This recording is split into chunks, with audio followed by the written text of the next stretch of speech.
Close your eyes for just a second. I want you to go somewhere with me. It is a Saturday afternoon in 1955, somewhere in the American South. The screen door is shut but not latched, and every now and then the warm air pushes it open just a crack, just enough to let in the sound of the neighbor's lawnmower 2 houses down. The radio in the front room is playing something low. And coming from the kitchen, coming through every wall in that house, seeping under every door, curling up the staircase and finding you no matter where you tried to hide, is a smell that does not exist anymore. Not like that. Not in that particular combination of rendered fat and wood smoke and cast iron and something sweet underneath it all that you could never quite name. That smell had an author. She was standing at the stove with her back to you and a dish towel tucked into her apron, and she was doing things that no cookbook had ever sanctioned, things that no home economics teacher at the colored school had ever put on a chalkboard, things that would make a modern nutritionist close their eyes and count slowly to 10.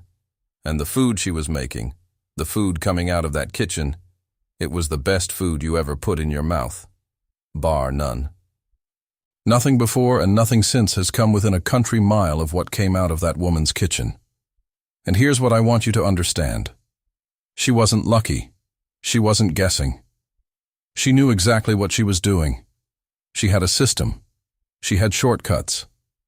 She had methods that the women before her had handed down like heirlooms, little secrets, little tricks, little pieces of kitchen wisdom that were technically against every rule anybody had ever written down, and that is precisely why they worked so beautifully.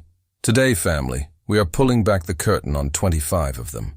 Hey, family, I'm James, and today we're going back to 1955, back to the kitchens that built us, back to the women who could make something out of nothing and make it taste like heaven. These are the shortcuts, the workarounds, the unwritten rules that Granny used every single day, and that nobody talks about anymore. Now, before we get into it, if you're new here, do me a favor and hit that subscribe button right now. We are building a community of folks who remember. Folks who want to pass this down before it disappears completely. Hit subscribe, ring that bell, and let's get into it. Because Granny is waiting on us. Number 1. Starting the grease before anything else was even decided. Now in a modern kitchen, you heat the pan after you know what you're cooking. You decide the dish, you get out the ingredients, you think about it, then you turn on the heat. Granny did not operate this way. In 1955, when Big Mama walked into that kitchen in the morning, the very first thing she did, before she opened a single cabinet, before she looked in the icebox, before she had made one decision about what the day's meals were going to be, was put her cast iron skillet on the burner and drop in a spoon of lard. Just a spoon, enough to get things going. Because in her world, a cold skillet was a wasted skillet. The heat was always running in that kitchen. Always. She said a warm pan was a ready pan, and a ready pan meant you were never starting from scratch. She'd start the grease, then figure out what it was going to cook. That is backwards by every modern standard, and that is exactly why her food had that flavor yours doesn't.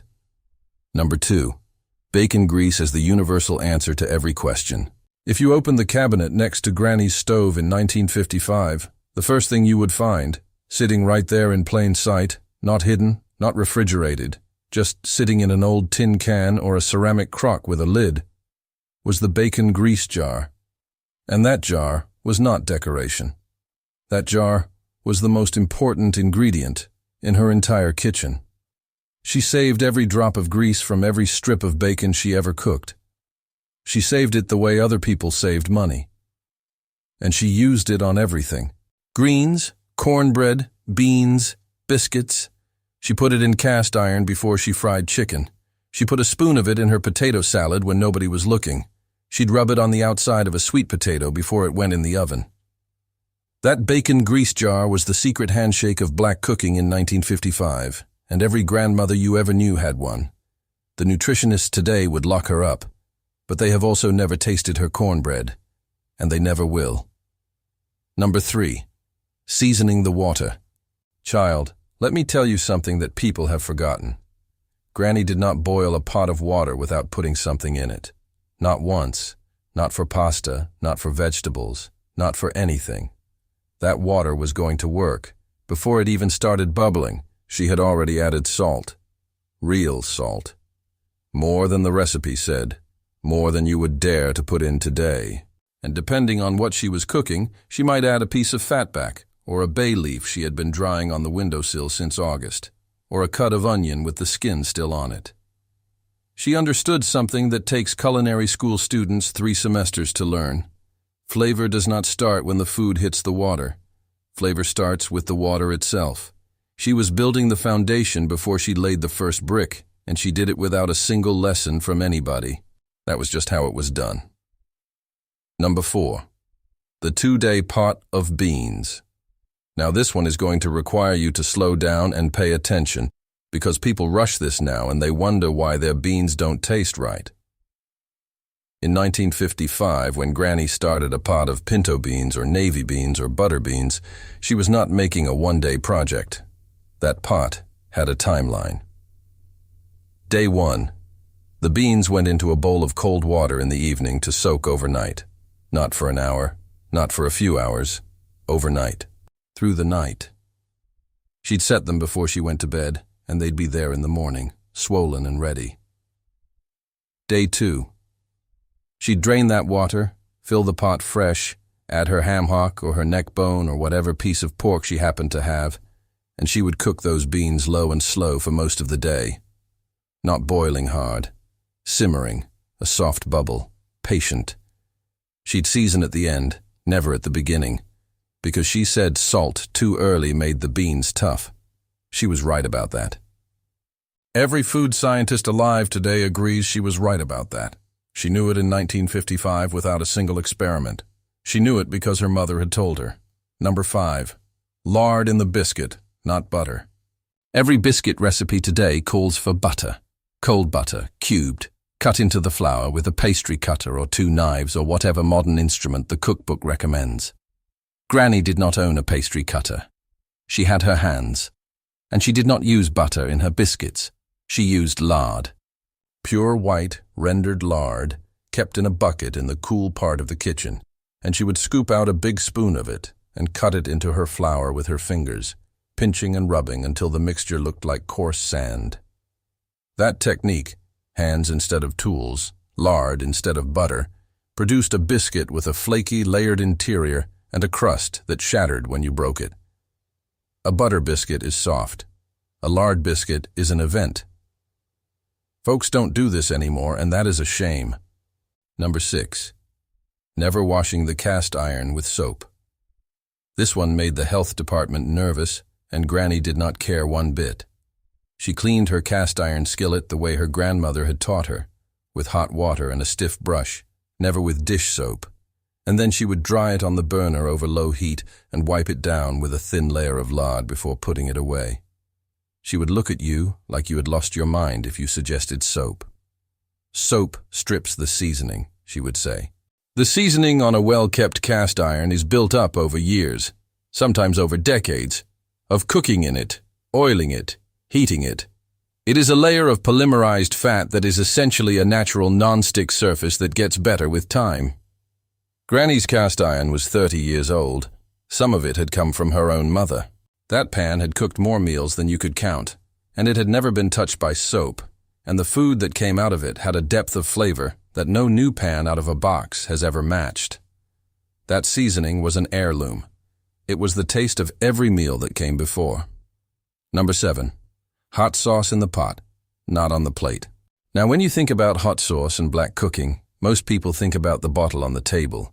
You put it on your food at the table. You control how much heat you want. That is the modern approach. But Granny in 1955 did not wait for the table. She put the hot sauce in the pot while things were cooking. Not a lot. Just a splash. Just enough to wake everything else up. She had a bottle of Louisiana hot sauce, the kind with the red label that cost about 15 cents in 1955. And she would shake 3 or 4 drops into her greens, into her beans, into her stew, while it was still on the stove, while the heat could cook the raw edge off the vinegar and leave behind just the warmth and the depth. What you tasted on the plate was not hot sauce. What you tasted was something you couldn't identify, something that made everything taste more like itself. That's the shortcut right there. Number 8. pork in everything. Now this one is not subtle, and Granny was not trying to hide it. In 1955, pork was the seasoning. It was not a main dish. It was not even a side dish. It was the background note in almost every savory thing that came out of that kitchen. Not a big piece of it. Just enough. A ham hock in the beans. A piece of fatback in the greens. Smoked neck bones in the cabbage. A sliced piece of salt pork in the field peas. She was using pork the way a French chef uses butter. Not for the meat itself, but for the fat and the smoke and the salt and the animal richness it added to everything it touched. And her greens. Lord have mercy, her greens. They were not greens with a piece of meat in them. They were pork-flavored greens. Every leaf had absorbed it. Every bite had it. That is a flavor you cannot replicate with olive oil and vegetable broth, and I want to be very clear about that. Now, before we keep going, family, I need to stop right here and ask you something. Because I know there is somebody watching this right now whose grandmother had a kitchen technique that I have not mentioned yet. Something specific. Something that was hers. Maybe it was something she put in the pot that nobody else would have thought to put there. Maybe it was the way she handled a particular dish, or the order she did things, or something she said while she was cooking. I want to hear about it. Drop it in the comments right now. Tell me Granny's name and tell me her trick. Let's give these women their flowers right here in the comments section, because the things they knew deserve to be remembered out loud. Number 9. Day-old cornbread in the dressing. Here is a truth that Thanksgiving tables have been quietly living by for 100 years, but that nobody says directly. The cornbread you use for cornbread dressing is never fresh. Never. In Granny's kitchen, making dressing required planning ahead by at least a day. She would bake a skillet of cornbread the evening before Thanksgiving and leave it uncovered on the counter overnight. Not to dry out by accident.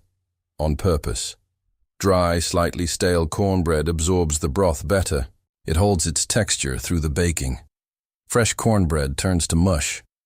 She knew this the way she knew her own name, and she planned her cooking schedule around it. And the dressing that came out of her oven was something people talked about the way they talked about church. It was sacred. It required ritual.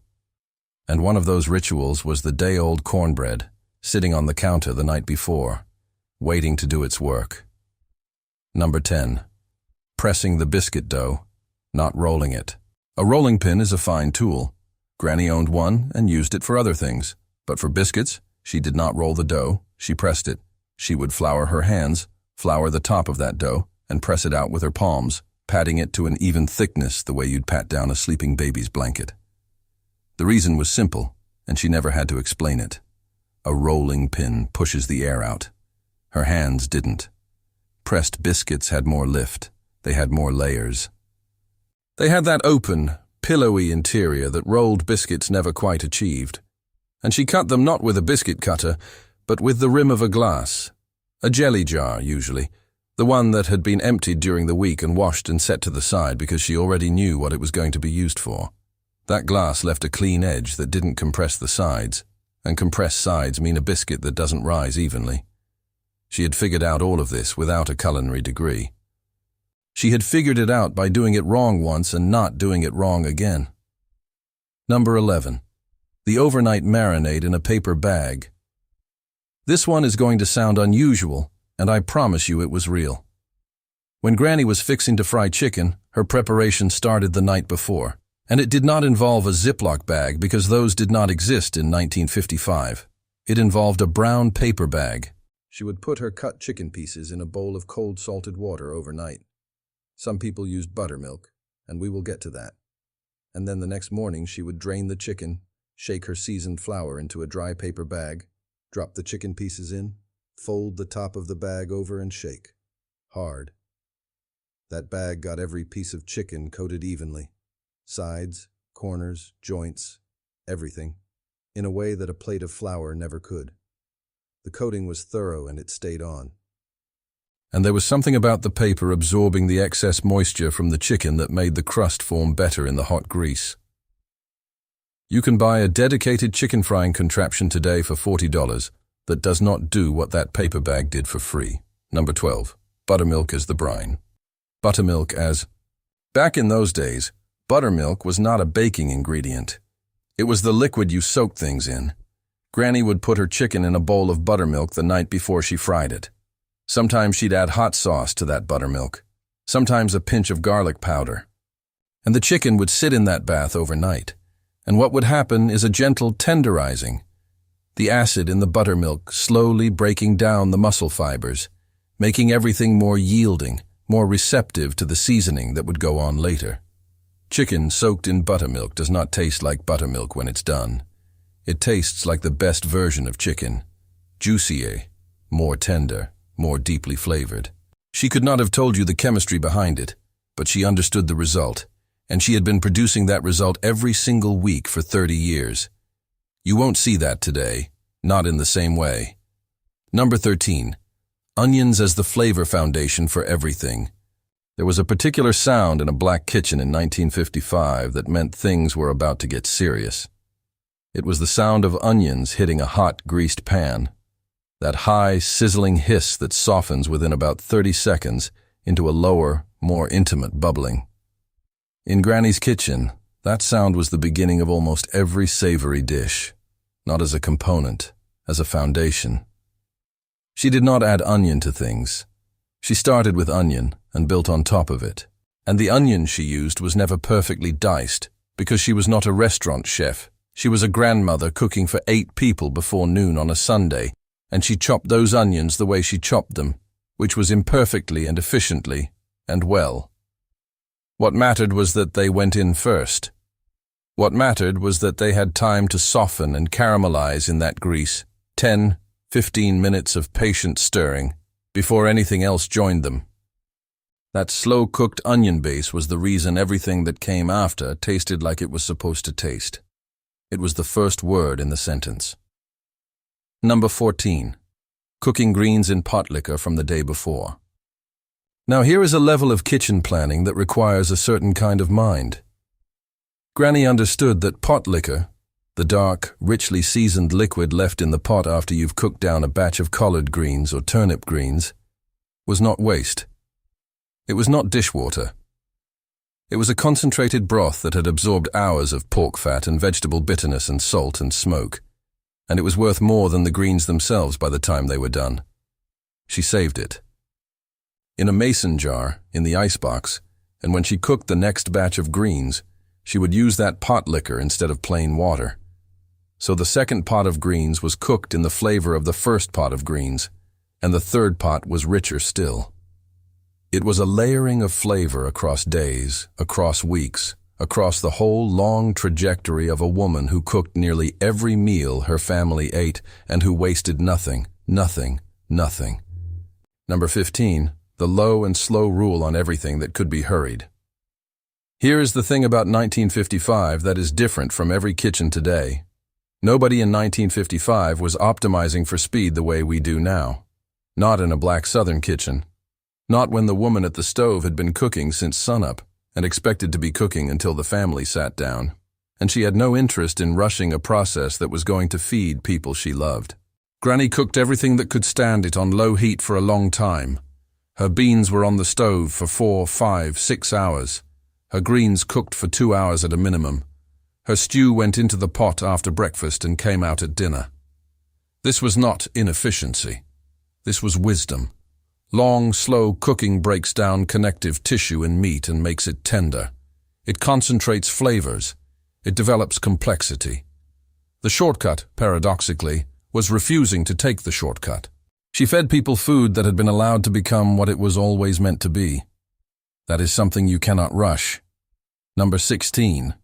Flour as a thickener, stirred in cold water first. Granny did not own a container of cornstarch in 1955.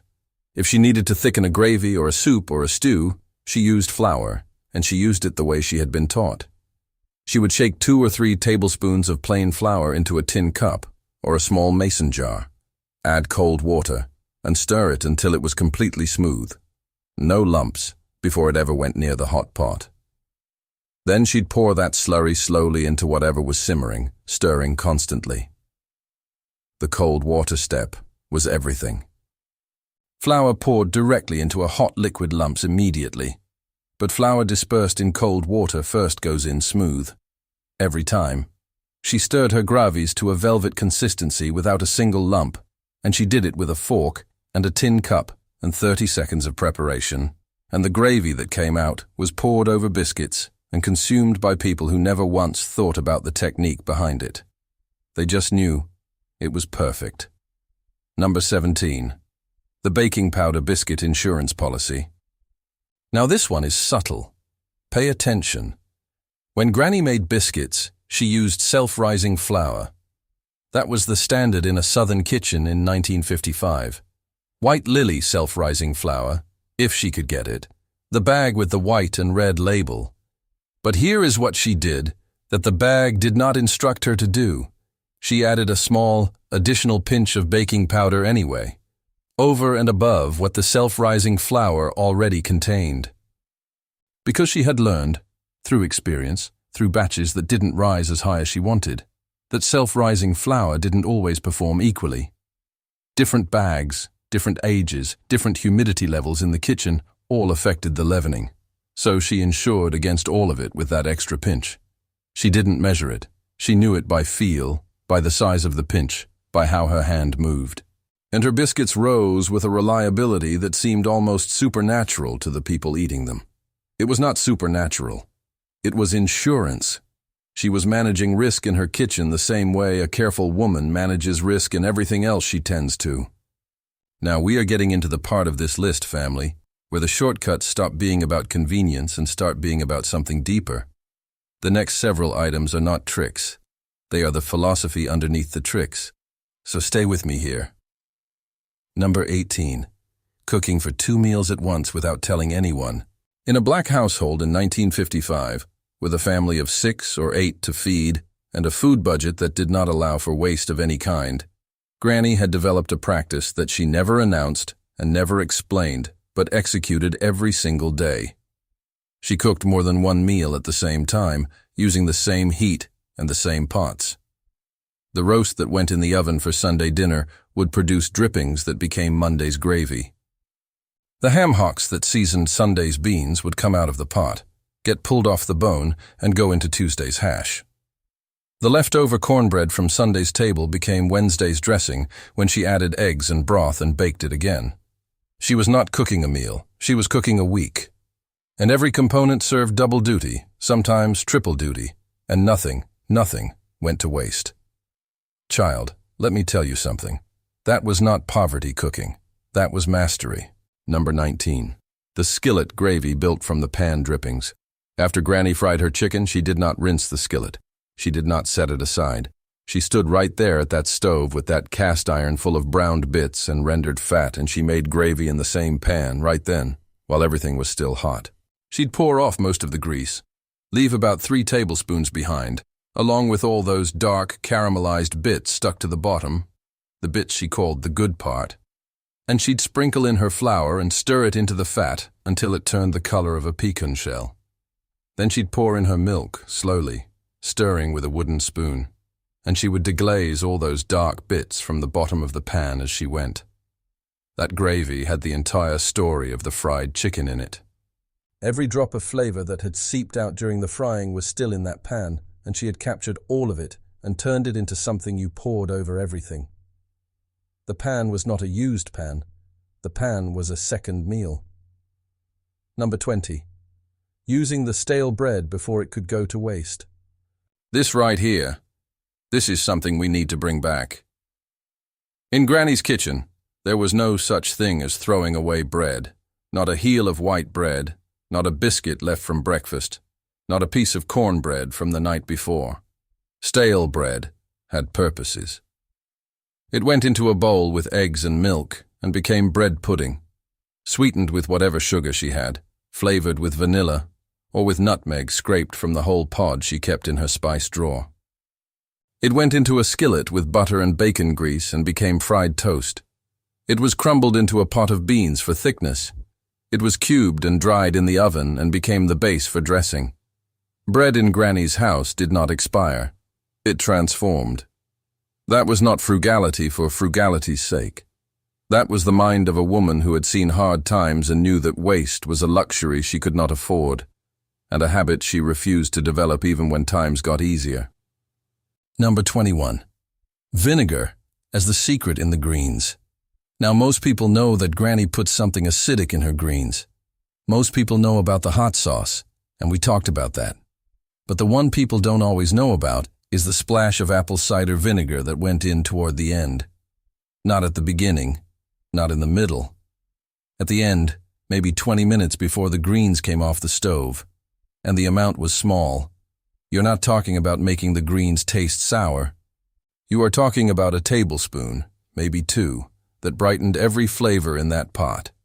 That cut through the richness of the pork and the slight bitterness of the greens and woke everything up. Acid does that. It lifts. It clarifies. It makes everything taste more like itself, while also making it taste better than itself. She couldn't have explained the chemistry, but she could see the result in the faces of the people at her table, and that was explanation enough. That was her laboratory result right there. Number 22. Crisco in the sweet potato pie, not butter. This one is going to cause a little controversy, and I want you to hear me out. For the pie crust family, not the filling, for the crust.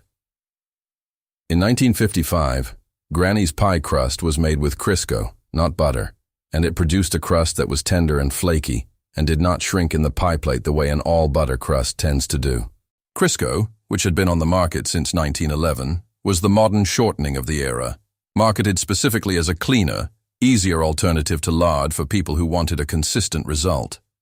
Now Granny still used lard for her biscuits because she trusted lard for biscuits.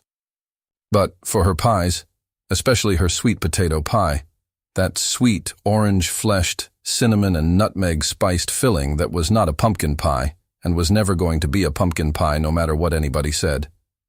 For that pie, the Crisco crust held everything in place without overpowering the delicate sweetness of the filling. That pie was the crown of her kitchen, and the crust was part of why. Number 23. Letting the meat come to room temperature before it hit the heat. This is a technique that professional chefs teach today as if they invented it, and Granny was doing it in 1955 without knowing the word for it. When she was going to fry chicken or cook a pork chop or put a roast in the oven, she took the meat out of the icebox 30 minutes to an hour before it was going to cook. She'd set it on the counter, maybe on a plate, just resting, coming up to room temperature. And the reason this matters, the reason the food scientists can explain today and Granny knew empirically, is that cold meat dropped into hot fat or put into a hot oven creates an uneven cooking process. The outside is done before the inside has even gotten warm. Room temperature meat cooks more evenly, more consistently. You get the outside properly seared and the inside properly cooked through without the outside getting too far ahead. She did not know the phrase thermal equilibration. She just knew that the meat needed to rest before it worked, same as everything else. Number 24. The prayer before she seasoned. Now I said 25 shortcuts, and you may be wondering why I am putting this one near the end instead of setting it aside. I am putting it here because it was a shortcut, not in the way the others were shortcuts.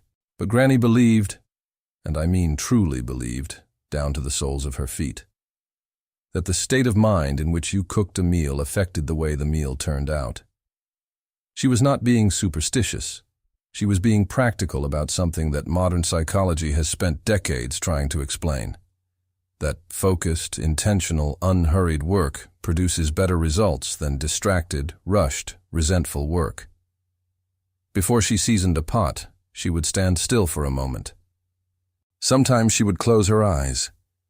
She had already prayed at the table, and she had already prayed in the morning. But this was a different kind of prayer. This was her just settling herself into what she was doing, getting quiet, being present.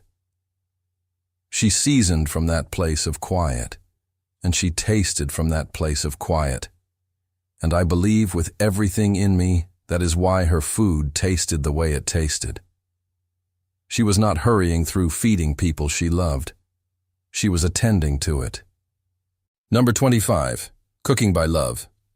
I have saved this one for last, family, because it is the most important one and the one you can least afford to dismiss. Granny did not follow a recipe. Not the way we mean the word today. She did not measure in teaspoons and cups with any particular fidelity. She measured in handfuls and pinches and splashes and until it looks right.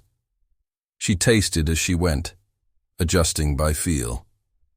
And the adjustments she made were not made according to a written standard. They were made according to who was eating. If her grandbaby was coming to dinner and that grandbaby loved a little extra sweetness in the cornbread got a little extra sweetness. If her husband had been working in the heat all week and she knew his body needed something rich and fortifying, the beans got the bigger ham hock. If company was coming, everything went up a level, not to impress them, but because hospitality was a form of love, and love in her world was expressed in detail, in fullness. In the extra spoon of this, and the little bit more of that. This is the shortcut that shortcuts everything else. Cook for someone. Not for a recipe.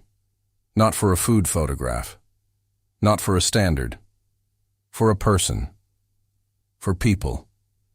With their preferences and their needs and their histories in mind. That is what Granny did every day of her cooking life. And that is why the food that came out of her kitchen was not merely nourishment. It was love, made edible. Back in those days, the kitchen was not a room in the house. It was the heart of the house, the place where everything got sorted out, where the family came back together after whatever the week had done to them, where the smell that greeted you when you walked through the door told you that someone had been thinking about you before you arrived. We have lost that. Not because we don't love our families, we do. But we have gotten so far away from the kitchen, from the slow cooking and the hot grease and the pot of beans that started yesterday evening. We have gotten so far from all of that the generations coming up behind us don't even know what they're missing. They have never stood in a room full of that smell. They have never pulled up a chair to that table. And that, family, is the real reason I'm here. I am not here to tell you how to cook. I'm here to remind you what cooking was, what it meant, what it carried, and maybe, just maybe, the next time you walk into your kitchen, you'll put on a pot of something slow. You'll save your grease. You'll season your water and let your meat rest and cook for somebody, the way she used to, the way they all used to. Because that flavor you've been chasing your whole life trying to get back to, trying to recreate, it's not in a recipe. It's in the intention. It's in the care. It's in the love that Granny put into every single pot she ever put on that stove. I'll see you next time, family.